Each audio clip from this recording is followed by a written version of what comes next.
The town of Plainville. Established in 1721 at the geographical center of Connecticut. 7 p.m. We're live with our feed. Everybody that's on Zoom, can you hear us okay? Deb and Becky and else that's out there? You okay, Deb? Can hear you. Can you hear me, Kathy? Okay. We're going to begin. This is a public hearing of the Town Council regarding our proposed fiscal year 2022 town budget. Before we begin the public hearing, I'll just ask our town manager, Robert Lee, to give a brief overview of what the budget is in terms of the town side. I don't know if Superintendent LePage is going to give a very brief overview of the Board of Ed, and then we'll open it up for public comment. Yes, we have Thank you. 20 quick slides that we're going to go through. All right. 26 total or just yours? 20 total, 20. Only 10 are mine, so we're going to have these. Yes, thank you very much. It's a pleasure to be here this evening to conduct this public hearing and to give a brief explanation on the proposed budget, at least the town manager's budget. So we'll start with the budget as proposed. Will total a little bit over $64 million, which is an increase of about $1.6 million or 2.52%. There's four major categories in the budget.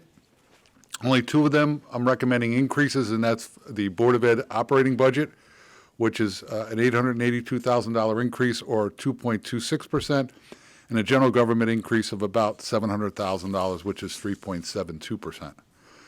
Town summary of expenditures by function. You could see here that great majority of the increase is in the areas of public safety and public works. And with that, I will turn it over to Steve LePage, Superintendent of Schools, to give his brief explanation and summary. I'm sensing a theme here about brevity. I don't know why. Well, we'll start with our district vision and mission and goals and our strategic, as part of our strategic planning process. We look at this every year and modify it and adapt it as we need to. This year we added the three pillars at the bottom of this document with the Board of Ed approval back in September, adding those foundational elements of equity, social and emotional learning, and mastery to all the other actions and goals that we focus on improving the outcomes and what we provide to students teaching and learning throughout our district. You know, I won't go into all the goals. You've seen all this before, but everything we do in our budget development leads back to this document, is generated from this document and supports it. So it's really important what we include on here, and it's what we focus our efforts on and our financial requests on. I had spoken the other night about the impacts of COVID-19 on PCS, and they've been substantial, and we've had to adapt and thrive through that adversity that we've had to face, as everyone has in our community. It's certainly true of our school district and all the many challenges that come with running a comprehensive school district with everything within all the different levels and our athletic programs and our clubs and activities and everything that we offer to our students. So we've done our very best, and I'm proud of the efforts we've had. If you could go to the next slide. That was graduation, by the way, for those of you watching from home who weren't there. I know Mr. Wazorka was there with his daughter graduating, and we were all there, but what a special night. I thought this slide, I know the town council saw this the other night, but resilience through COVID-19 challenges. I think it really captures a lot of the work that has happened in order to keep our schools open, our students learning and moving in the right direction, feeling supported and cared for, and working toward that vision document. And it's required resolve, perseverance, and resilience. I can tell you that I highlighted there, even through the Super Bowl, we've done contact tracing every weekend at night.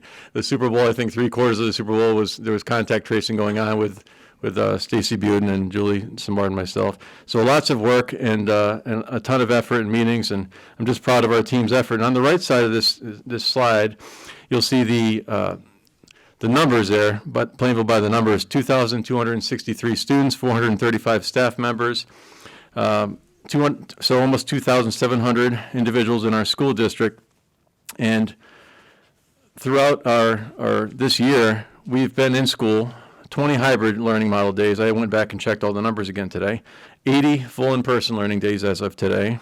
So between the hybrid and in-person 100 days, 13 were remote, 5 of those were snow days, 1 traditional snow day that we agreed upon, the Board of Ed voted on to give the kids a day off and the first snow day. So 115 total days down and 60, should be 62 to go. We have 177 student school days this year. My apologies. All the contact tracing that happened, hundreds and hundreds and hundreds, and each of those involved many hours of work. But through all of that work, we were able to keep our schools open, keep everyone safe, keep everyone healthy and recovering from COVID. It's something I'm very happy to say that everyone who became ill within our district did return to school, return to work, and is doing well. So I won't go through all of those numbers, but we are at about 140 cases in total in the school district since the beginning of the year in August. So, and we have no confirmed school outbreaks and very little or no probable spread within the schools. So a great job by our entire team, and I'm proud of that. And the reason I'm telling you about COVID is because it does have a lot of impact on what we're looking at in the future and planning for. On the next slide, you will see quickly, I'll go through the grant offsets that helped us to reduce our budget for the, I'm sorry, that's okay. The next slide is the impact on learning loss. So you see about 112 students had withdrawn from the district, and a combination of moving to another town for economic or COVID-related reasons. Some were related to deciding on homeschool because it fit their family's needs, and a lot of different dynamics at home. And we also had 475 students at one point who were full remote learners. So we had to teach students in all different ways, while at home, while in the classroom, both at the same time. And it was an incredibly challenging task for our educators. We had to learn, relearn, and just keep getting better at what they did. And I'm really proud of the work they did. And it's only a lot of that's due to what's in our capital plan, what's due to in our budget. We have the tools and resources to be able to do that, and we did it better than, in my opinion, than anybody else when we had to flip the switch and go from full in-person to full remote last March. In the next slide, it just shows you the grant offsets that helped us to fund the PPE and the extra staffing and the remote staffing and the substitute staffing to cover for the remote staffing and every other combination you can imagine. About $1 million will have been spent by the end of this fiscal year, and there's much more that needs to be done. Fortunately, we were qualified for a $1.6 million ESSER 2. The CARES Act was ESSER 1, and then we got the Coronavirus Relief Fund. Those total about $1.2 million, and then the ESSER 2 funds were 1.6. About half of the ESSER 1 is spent, and all of the Coronavirus Relief Fund money is spent, and we have a comprehensive plan as to how we're going to spend the ESSER 2 funds, which cannot be used to supplant a budget, but they're meant to be used to supplement the needs that have resulted from the COVID learning gaps and closures and the very, very different learning for all students during a pandemic and, outside of their control. We want them to recover and have a successful, rewarding life and to live our vision statement. So on the next slide, you'll see how, and I'm not going to go into this so much on here. The bottom part is what the state provided us with, what the money can be used for ESSER 2, and we have to submit a full plan for anything that we're going to do to show the state that we've determined the need through assessments and that we have a plan that we're going to follow, and we have to report on the results of that plan. So everything's very much project-based. That's how we attack all these issues. At the top, you'll see 2 columns of different projects, and I will not go into those in great detail tonight, but they involve a number of members of staff and programs and services that we have as an administrative team across the district decided that we are going to pursue, and we're in the process of drafting a lot of the work behind those plans, including some, very much expanded summer programming this summer, after-school programs, enrichment programs, additional staff that I talked about in my budget development. So that is all factored into the ESSER 2 grant money, and if we get any other additional grant money, it will help to fund these projects. This is a 2-year fund, so in over the course of the next 2 years, a lot of these projects will be pilots, and we will have to determine at the end of that time whether we want to continue those or phase those out and take a different look at how we're doing things in the district and assess when we're building our 2023-24 budget we'll have to look at everything very carefully because we would not be able to continue all of these programs along with our regular budget going forward. So we'll assess it as we go. Next slide, please. This is our 10-year, and I'm sorry, my left contact lens inside out. It's been driving me crazy all day and never changed it, so I'm going to do my best to see the numbers. It's been one of those busy days. The 10-year PCS budget history, you can just see at the bottom that summarizes, our average increase over the 10-year period is 1.83%.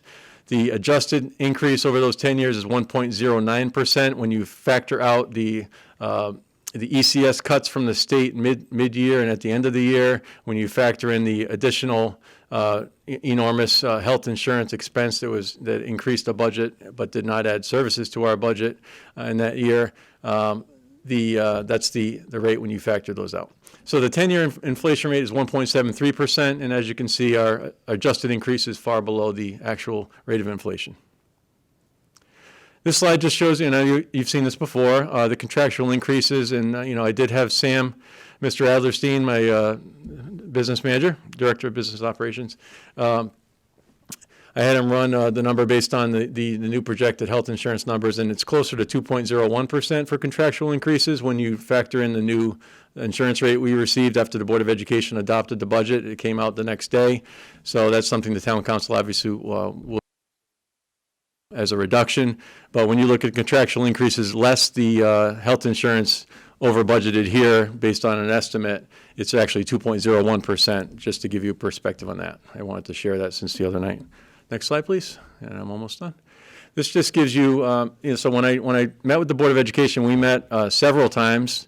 We had the joint meeting here, Mr. Lee and I, to the town council and the board, and just presented an overview. And then the Board of Education heard from me 4 times, I believe, and 4 different presentations, a lot longer than these.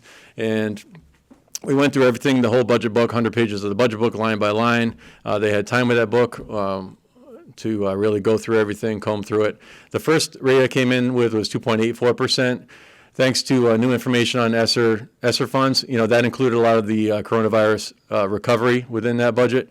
I was able to remove anything that was related to COVID-19 recovery and acceleration that you saw on that slide with all the different projects. That was all removed, including the staffing to support that.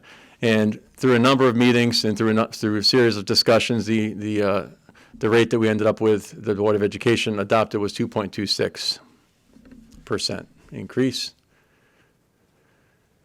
And this is just a summary slide to close. It's an increase of 884,700. I can't read it from here because 705, and it's a 2.26% increase.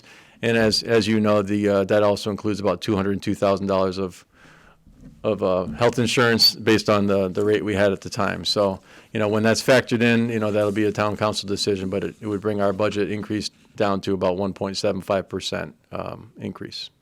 And I think that's all I have, and happy to address any questions later.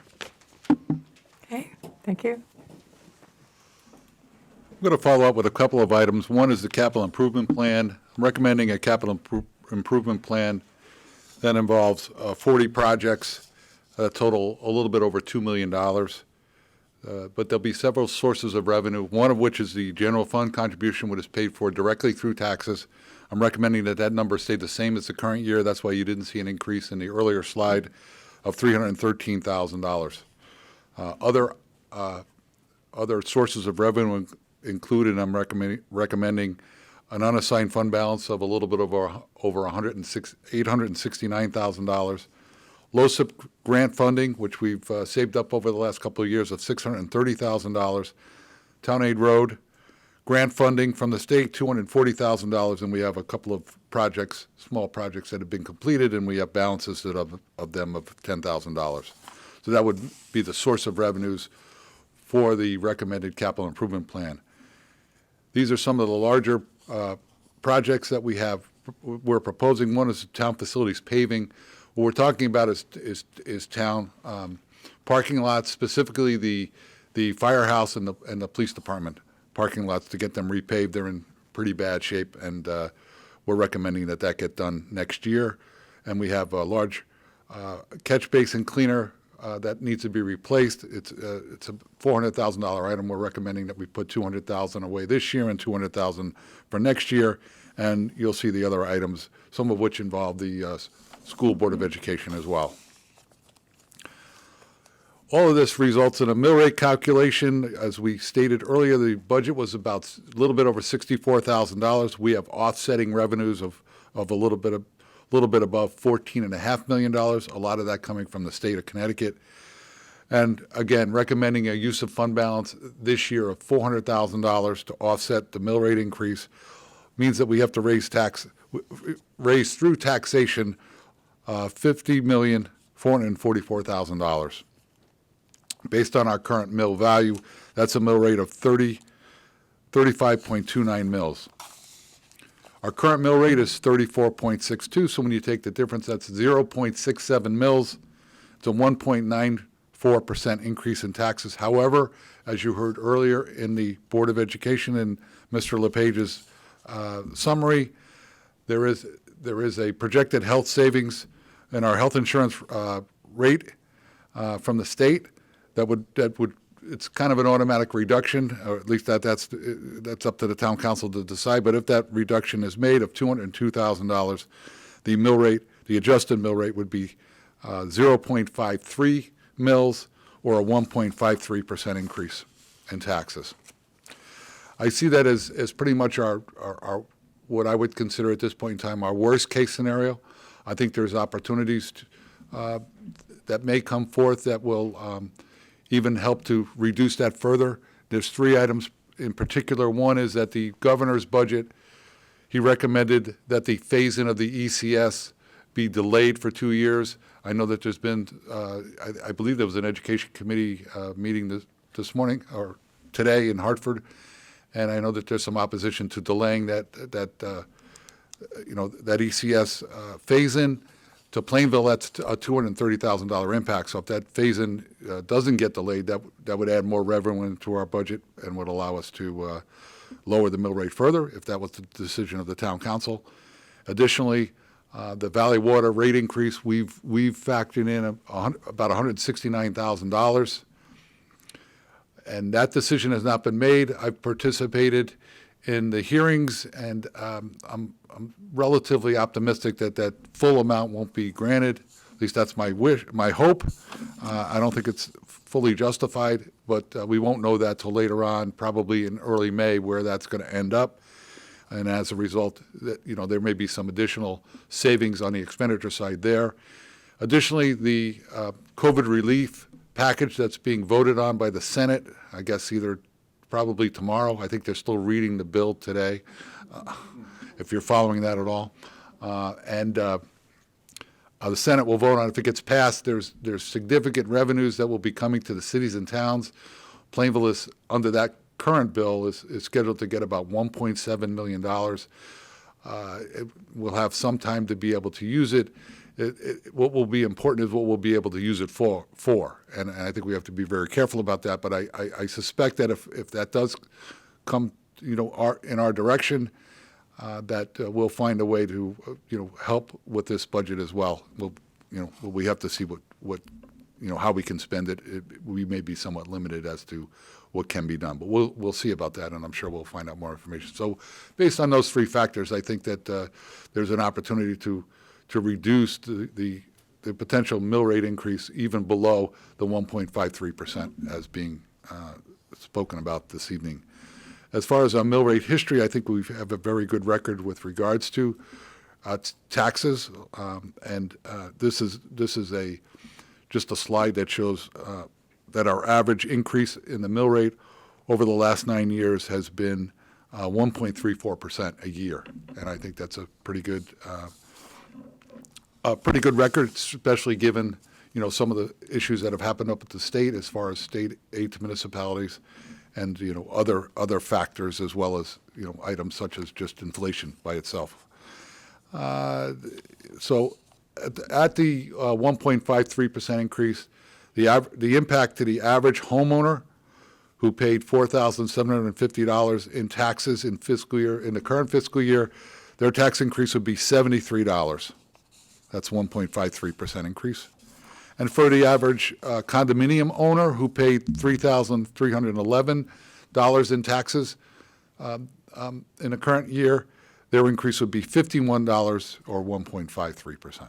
So that's all I have to report. We start our work sessions on Monday, where and they'll be going throughout the week. They start at 6:30, and they'll be televised as well. And but now we'll open it up to anybody who wants to comment or ask questions. Okay, thanks, both of you, for your explanation to the public about our current proposed budget. And as the town manager Lee said, we're going to begin our budget deliberations on Monday at 6:30. Monday, March 8th at 6:30. We will have subsequent ones Tuesday, March 9th, Wednesday, March 10th, Thursday, March 11th, and then we will be going into the next week if necessary. So these are, they're public meetings. The public can't participate, of course, but anybody that wishes to listen to our discussions is welcome to do so. So that is our schedule at this point for the budget deliberations. I would also, at this time, like to open up the public hearing. In the chambers, I don't believe we have anybody that has signed up to speak. Nobody, other than staff and members of the town council. Robert, are we going to open up phone lines for folks if they wish to comment on the budget? Does Kevin have that ability to see if there's folks? Okay. So I'm going to now speak to Kevin Ross. Kevin, do we have anybody on the lines that wishes to speak to the proposed budget for the fiscal year 2022?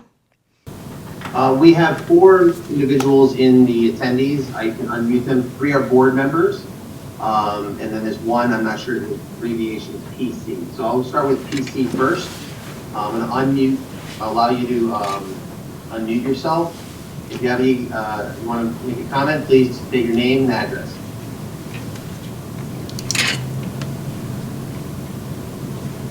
Anybody?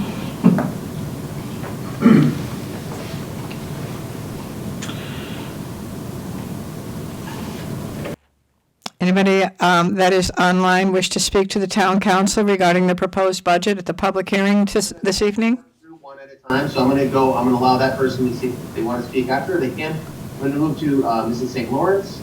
You're allowed to talk if you'd like to unmute, if you have a comment.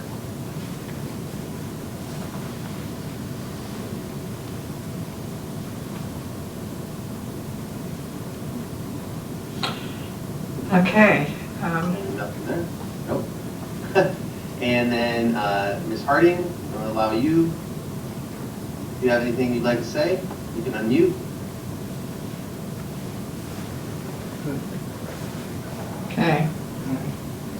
All right. And then we're going to move on to Mr. White. If you want to speak, you can unmute.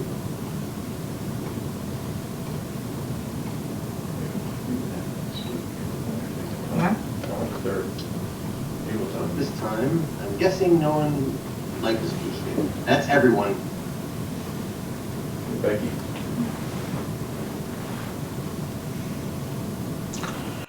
I'm having trouble hearing if anybody's speaking. No, Kevin, is there anybody that is participating? I'm sorry, I can't hear. Have you been able to hear me? This is Kevin. Okay, no one has spoken. No, I've Okay. opened their mics and none of them have spoken. Okay. Hearing that we don't have any other participants, I would ask for the town council I want to thank everybody this evening for coming and for preparing your documents and explaining to the council and the public the plan for next year. So at this point, I would ask for a motion to adjourn the public hearing. Madam Chair, so move. All right. Second. I have a motion and a second. All those in favor? Aye. Okay, any opposed? Thank you very much, and we will begin our deliberations on Monday, March 8th at 6:30 p.m. here in the Town Council chambers. Thank you.